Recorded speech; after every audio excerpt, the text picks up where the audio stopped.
This is why Napoleon, he didn't realize what he was doing, but when he saw my nose on the Sphinx, it tore him up to think that this great thing of power, this huge monument of power, that didn't look like him. So he ordered his soldiers to train their guns on the nose of the Sphinx, to tear away the out, cursed spot, as in Hamlet. See, the old Europeans knew who we were. The Greeks knew who we were. That's why they had laws on the books of the United States forbidding us to learn to read and write, so we wouldn't find out who we are. No other race, no other group that people ever came to America's shores had laws on the books forbidding them to learn to read and write, forbidding them to know their language. They was beaten out of us with clubs. Not allowed to speak your own language. Not allowed to use your own name. We're the only race here that can't speak our own language because it's beaten out of us on the plantations of the South. Make us feel that we're nothing, nobody. But you're in for something that's going to be beautiful. We're going to solve this problem.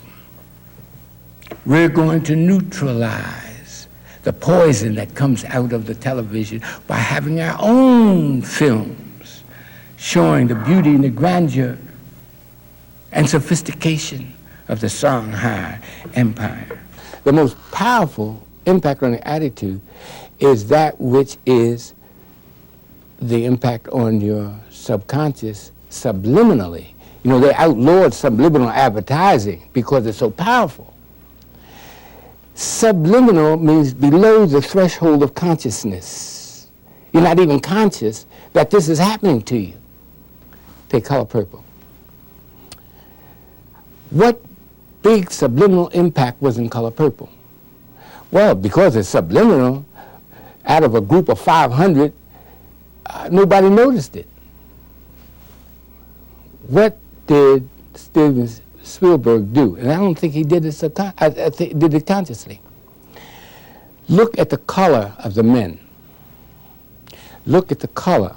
Think about the color of the various men. They had the darker men, the worst, the most bestial, the ones who raped their own daughters, who spoke bad language, spoke bad English, who were rough, uncultured, untutored.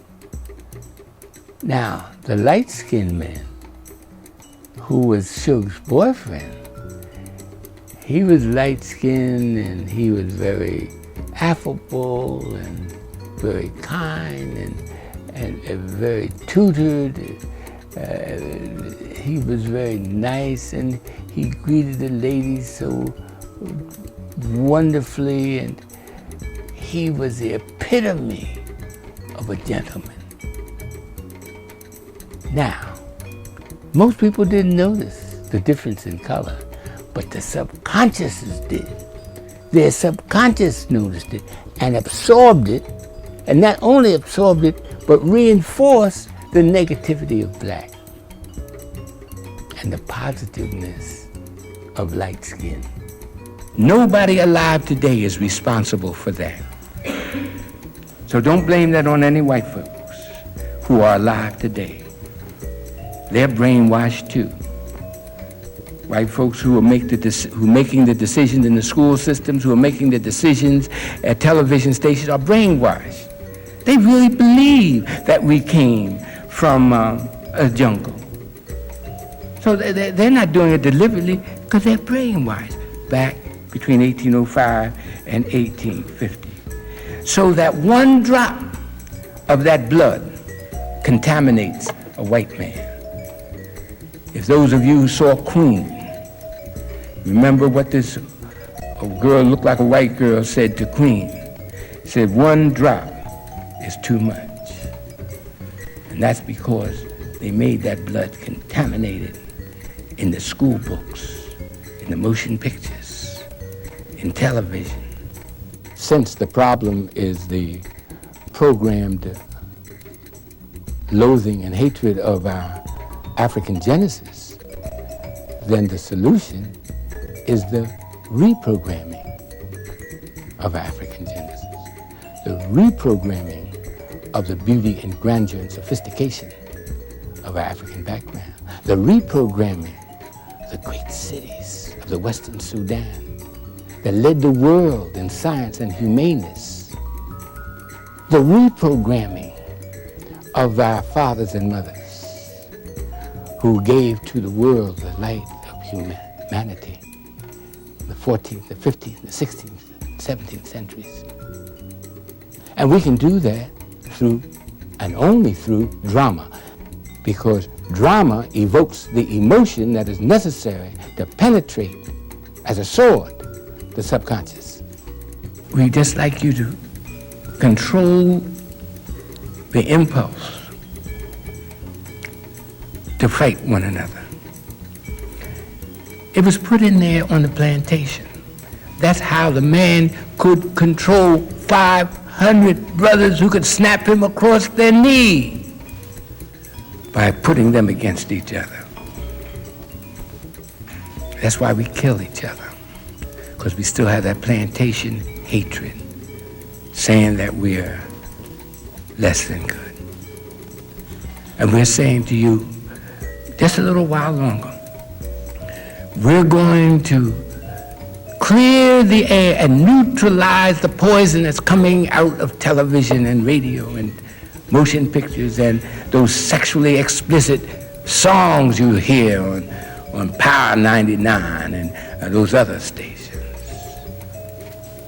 That's just to make you have children. And then they point and say, you see, they don't have any morals. The Whispers of the Medallion is a motion picture which is the culmination of years and years of testing as to what impact will the beauty of the ancestors of African Americans do. We started off with a book to see what impact it would have on thousands of people who would read the book. This book is called The Journey of the Songhai People. We are the Songhai people. That is, all the black people in South America, in the Caribbean, and in North America, and in West Africa came from an empire, a 1,000-year-old empire in West Africa called the Songhai Empire. This was a conglomeration of 10 countries. Now these countries are there. But at one time we were together, united in an empire. It was made up of university cities and rolling farmlands, iron and steel factories, beautiful clothing stores, medical schools, law schools, to which universities Europeans came and studied at the feet of our fathers. I'm not talking about thousands of years ago, I'm just talking a couple of hundred years ago. The CD of Black Rhapsody, considered the most outstanding historical CD in the country. It not only tells the history of the Songhai people, but it also gives the story of the songs our mothers and fathers gave to the world, over 6,000 songs, call them spirituals. Also, in this is the story of the eagle who had been brainwashed that he was a chicken, and what became of that. It's a wonderful story. It is used by ministers all over the United States, and that's in this CD called Black Rhapsody. And finally, we have the Songhai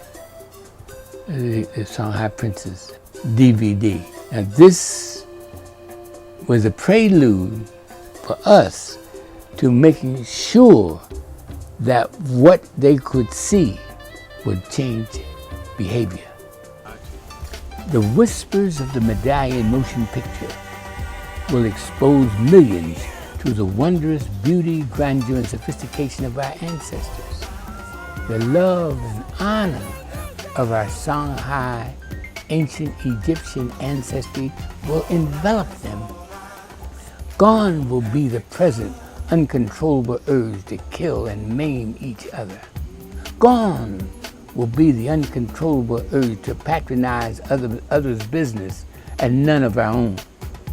Race esteem will envelop us, creating the positive achievement of self-esteem. This is not just a pipe dream.